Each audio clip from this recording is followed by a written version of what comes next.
بہرحال کام استخارے سے کرنا چاہیے، ظاہریت پر نہیں جانا چاہیے۔ ظاہر کوئی بھی کام ہو انسان کو پتہ ہے انجام اللہ کے ہاتھ میں کام، دنیا کا و آخرت کا۔ اسے دیکھنے کوئی کام کرتے ہیں انشاءاللہ کہنا چاہیے۔ اور آقا جی رحمۃ اللہ عالمین تجارت کا کام ہے، شادی کا کام ہے، سفر کا کام ہے، استخارہ کرتے ہیں۔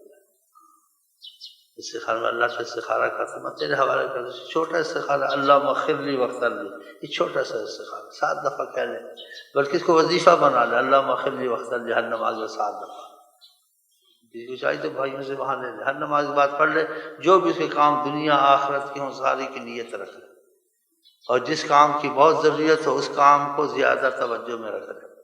اگر وہ کام ہو گیا تو پھر اللہ کے وقت سب کاموں دین کے ہوں، دنیا کے ہوں، تجارت کے ہوں، لین دین کے ہوں، کسی سے معاملے کے ہوں، وہ پڑھ لیا کریں، باقی خیر ہوگی انشاءاللہ۔ اچھا جی ہم چلتے ہیں، آپ کو کہتے ہیں السلام علیکم ورحمۃ اللہ وبرکاتہ۔ آپ کیا